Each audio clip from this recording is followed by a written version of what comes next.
एक बैग में 1 रुपए, 2 रुपए और 5 रुपए के सिक्के 8:4:3 के अनुपात में, सिक्कों कुल कुल कीमत 930 है, तो बैग में कुल सिक्कों की संख्या, देखो कुल सिक्के तो ये कितने हैं, 8 4 12 3 15 है। तो 15 का मल्टीपल 15 तिया 45, 15 दूना 30, ये तो होगा 15 दूना 30, 15 सब सारे मल्टीपल हैं, तो इसको निकालना पड़ेगा। देखो 1 रुपए, 2 रुपए और 5 रुपए, इनकी संख्या कितनी है, 8:4:3।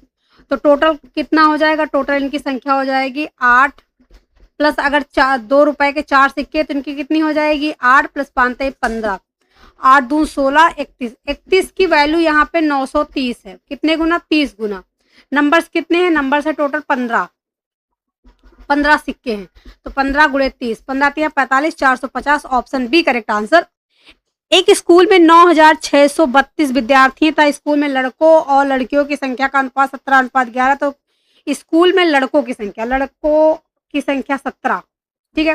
टोटल कितने हैं, 28, 28 का यहाँ पे है 962, और निकालना किसकी संख्या है, लड़कों की, मतलब कि 17 की, तो कितनी हो जाएगी, 17/28। अगर 7 दून 14 लास्ट में 4 आ रहा है, तो 8 9 64, ये ऑप्शन हो सकता है, 8 9 64 ये ऑप्शन हो सकता है, 8 1 8 ये नहीं हो सकता, 8 1 8 ये नहीं हो सकता। दो ऑप्शन बचे हैं, मैंने यूनिट डिजिट से निकाला है, ठीक है।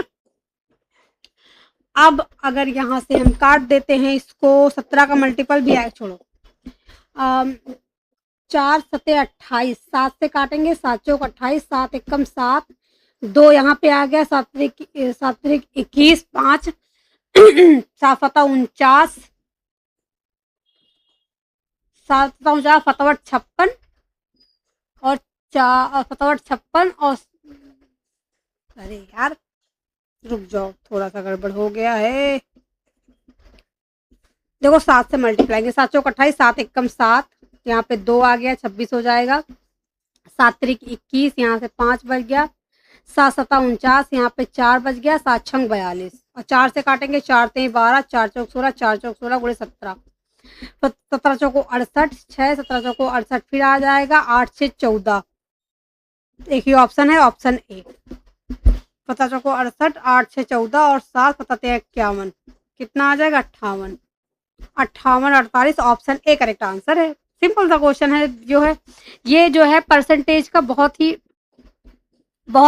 परसेंटेज और रेशियो, ठीक है, परसेंटेज और रेशियो जो है, सॉरी ये रेशियो का है, परसेंटेज तो इसमें है ही नहीं, ये रेशियो का क्वेश्चन है और बेसिक ही रेशियो है।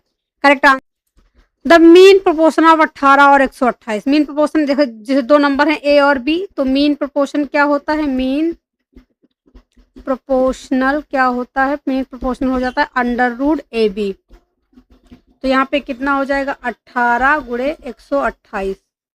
देखो अगर हम 18 को 2 से मल्टीप्लाई करें तो 36, और ये दो हम 2 इधर ले गए तो कितना हो जाएगा, 64, कितना हो जाएगा, 6 और 8, 48, ऑप्शन 80 और 10 80 30 के चतुर्थानुपाती और 7 28 और 19 के चतुर्थानुपाती का अनुपात क्या होगा। देखो जो फोर्थ प्रोपोर्शन होता है,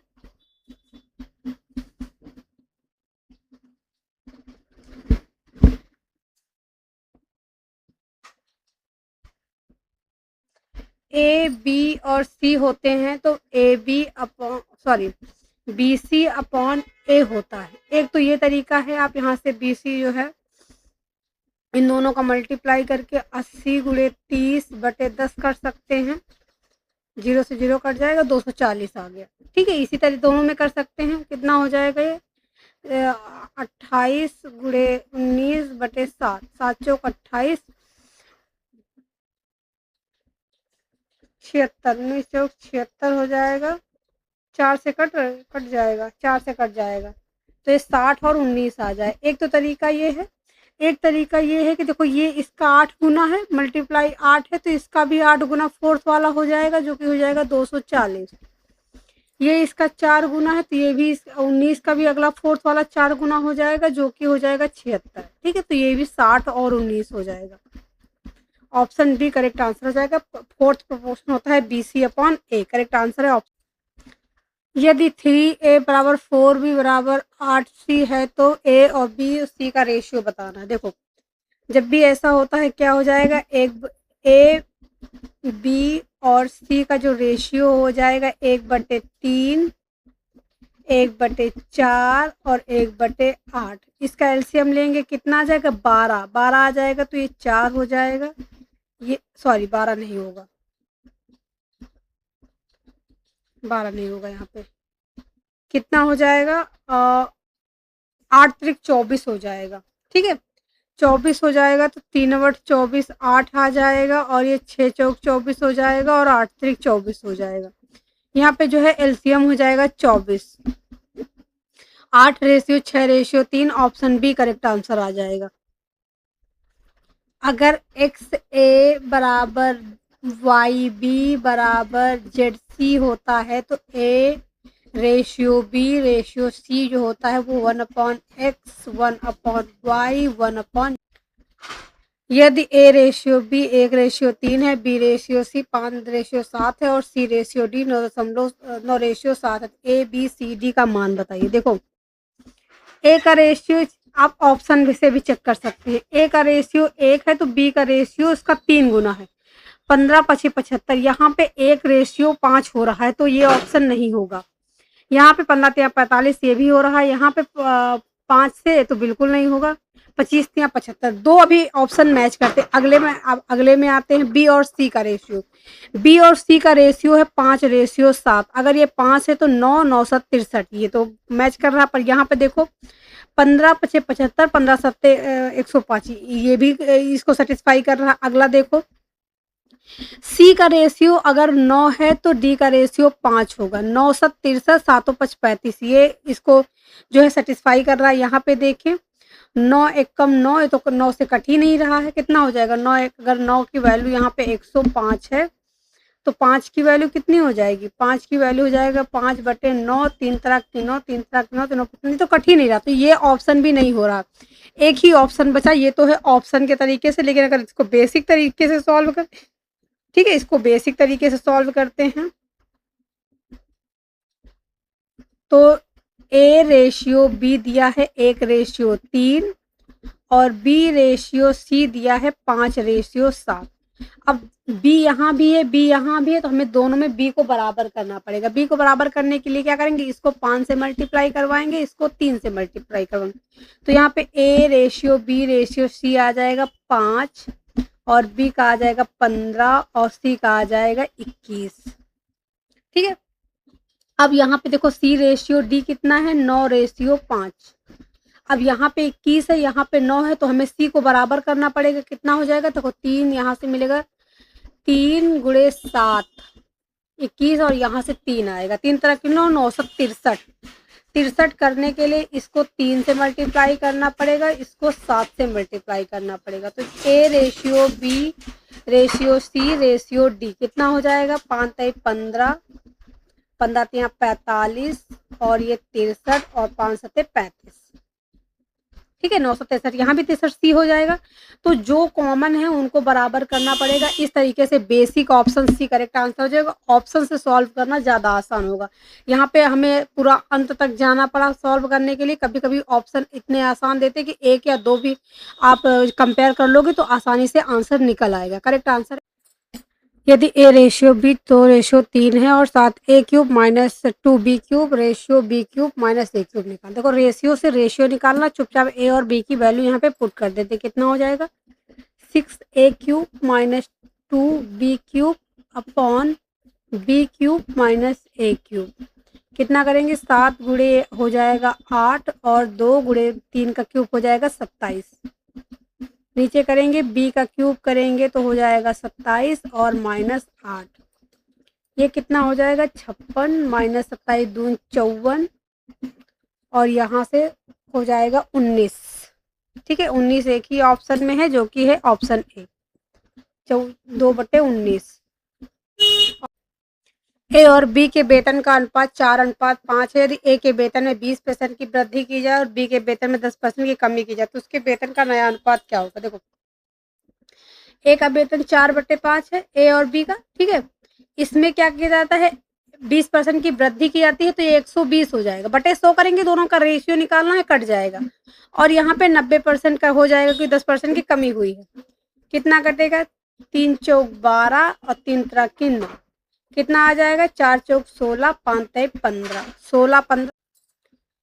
यदि ए और बी की आयु का अनुपात 3:5 है, बी और सी की आयु का अनुपात 2:3 है और सी और डी की आयु का अनुपात 3:4 है, तो ए और डी की आयु का अनुपात बताइए। देखो जैसे जैसे यहाँ पे ए बी दिया हुआ, ऐसे इस तरह का जब भी क्वेश्चन दिया गया तो पहले और लास्ट का रेशियो जो है वो हो जाता है कितना? 3/5 गुणे 2/3 गुणे 3/4। ठीक है, सिंपल सा। ये 3 से 3 कट गया, 2 से 2 कट गया और 3/10 आ जाएगा। ऑप्शन डी करेक्ट आंसर आ जाएगा। ठीक है, जब भी ऐसे ए बी फिर बी सी फिर सी डी दिया हो और पहले और आखिरी का अनुपात पूछे तो सिंपल सा दोनों को इस तरह से डिवाइड कर दो, आंसर आ जाएगा ऑप्शन डी। तेजस्वी, त्रिशाला और मीना 3 बहनें हैं। तेजस्वी और त्रिशाला जुड़वा है। तेजस्वी और त्रिशाला की आयु का योगफल मीना की आयु के बराबर। 4 वर्ष पूर्व तेजस्वी और मीना की आयु का अनुपात 1:3 था, तो वर्तमान से 4 वर्ष पश्चात त्रिशाला की आयु क्या होगी? देखो ये है तेजस्वी, ये है मीना। तेजस्वी और त्रिशाला की आयु का अनुपात देखो, तेजस्वी प्लस त्रिशाला जो है वो मीना के बराबर है, पर यहाँ पे तेजस्वी त्रिशाला की उम्र तो बराबर है, तो यहाँ पे 2 त्रिशाला हो जाएगा। मतलब अगर मीना की आयु 2 वर्ष है तो त्रिशाला की आयु 1 वर्ष होगी। ठीक है, 2 गुना हो जाएगा। अच्छा, त्रिशाला बटे मीना बराबर हो जाएगा 1/2, सही है। उसके बाद क्या है कि 4 वर्ष पूर्व उनकी आयु का अनुपात 1:3 था। अगर हम इसको 2 से मल्टीप्लाई करवा देते हैं तो क्योंकि इनका डिफरेंस 2 आ रहा है तो इसको 2 से करवाएं, क्योंकि देखो यहाँ पे -4 हुआ, दोनों में डिफरेंस सेम आना चाहिए, तो इसको क्या करते हैं 2 से मल्टीप्लाई करवा देते हैं तो ये 2 हो जाएगा और ये रेशियो 4 का हो जाएगा। 2:4 डिफरेंस कितना आ रहा है? 1 का। 1 का डिफरेंस यहाँ पे 4 के बराबर है, 4 ईयर के बराबर। 1 की वैल्यू 4 ईयर, तो ये कितना हो जाएगा? ये हो जाएगा 4 दूनी 8 और ये हो जाएगा 4 तिक 12, सॉरी 16, 4 चौक 16। मतलब प्रेजेंट ईयर जो है अभी वर्तमान आयु 8 वर्ष है और मीना की आयु 16 वर्ष है, तभी तो 8 8 16 हो जाएगा। क्या पूछ रहा है कि वर्तमान से 4 वर्ष पश्चात अभी जो है तेजस्वी की उम्र 8 वर्ष है तो त्रिशाला की भी उम्र 8 वर्ष है। आज के 4 साल बाद कितनी हो जाएगी? 12 साल। ऑप्शन सी करेक्ट आंसर है। ए और बी की आयु का अनुपात 5:4 है। 6 वर्ष के बाद अनुपात 3:4 हो जाता है, तो ए की वर्तमान आयु बताइए। देखो ये है ए और ये है बी, इनकी आयु का अनुपात है 5:8। 6 वर्ष के पश्चात यहाँ पे 6 ऐड किया तो कितना हो गया? 3:4। इनका डिफरेंस कितना है? इनका डिफरेंस यहाँ पे 2 आ रहा है, यहाँ पे 4 आ रहा है, पर ऐसा नहीं होना चाहिए क्योंकि 6 वर्ष पश्चात है, यहाँ पे सेम वैल्यू आनी चाहिए। देखो इनका डिफरेंस कितना है? 1 का। इनका डिफरेंस कितना है? 3 का। अब हम इसको 3 से मल्टीप्लाई करवा देंगे, 3 त्रिक 9 और यहाँ पे 3 चौक 12। अब डिफरेंस कितना आ रहा है? अब डिफरेंस आ रहा है 4 का। 4 की वैल्यू यहाँ पे 6 दी हुई है, तो 1 की वैल्यू कितनी हो जाएगी? 1.5। तो ये 1.5 गुना हो जाएगा और प्लस ये 1.5 गुना हो जाएगा, तो ए की वर्तमान है 15-25 75, 7.5 ईयर हो जाएगी और ये 15-8 120 12 साल हो जाएगी। वर्तमान आयु आ जाएगी ऑप्शन सी। इस क्वेश्चन को जहाँ पे डिफरेंस हमेशा सेम आना चाहिए, यहाँ पे डिफरेंस निकालते उसे मल्टीप्लाई करवा देते तो फिर डिफरेंस सेम हो जाता है। ठीक है, करेक्ट आंसर। वर्तमान में वनराज की आयु उसके पुत्र की आयु की 3 गुनी है और उसकी पुत्री उसके पुत्र से 3 वर्ष छोटी है। 3 वर्ष पूर्व इन तीनों व्यक्तियों की आयु का योगफल 73 वर्ष था, तो वनराज की वर्तमान आयु क्या है? ठीक है, वर्तमान में वनराज की आयु उसके पुत्र की 3 गुनी है। ठीक है, वनराज की आयु उसके सन से 3 गुनी है और उसकी पुत्री उसके सन से 3 वर्ष छोटी है। उसकी डॉटर जो है वो उसके सन से 3 साल छोटी है। ये दिया हुआ है। 3 वर्ष पूर्व वनराज की, उसके सन की प्लस उसके डॉटर की जो योगफल है वो 73 था। 3 वर्ष पहले तो तीनों में 3-3 वर्ष जुड़ जाएंगे तो कितना जुड़ जाएगा? वर्तमान आयु इसमें 9 जोड़ देंगे तो ये वर्तमान आयु आ गई। अब देखो यहाँ पे जो है वी की जगह पे हम किसकी पूछिए? वनराज की वर्तमान आयु, ठीक है। वी की आयु यहाँ पे 3s रख देंगे और एस की जगह पे एस रख देंगे और डी की जगह पे s-3 रख देंगे। ये कितना हो जाएगा? 9 3 12 और 8 82। 3 1 4 1 5 एस हो जाएगा बराबर 3 जोड़ेंगे 85 आ जाएगा, 17 आ जाएगा। एस की वैल्यू यहाँ पे 17 आ गई और हमें निकालना किसकी? वनराज की। तो 17 51 51 वर्ष हो जाएगी। यहाँ पे हमने 9 जोड़ा क्योंकि 3 वर्ष पहले तीनों की आई, तो 3 वर्ष में तीनों बड़े होंगे। वनराज भी 3 वर्ष बड़ा होगा, उसका बेटा भी 3 वर्ष बड़ा होगा, उसकी बेटी भी 3 वर्ष बड़ी होगी। ठीक है, इन तीनों को यहाँ पे हमने जोड़ दिया तो फिर हमारा वर्तमान में निकल आया। फिर सिंपल सी यहाँ पे इक्वेशन थी, उसको सॉल्व कर लिया, ऑप्शन आ गया ऑप्शन।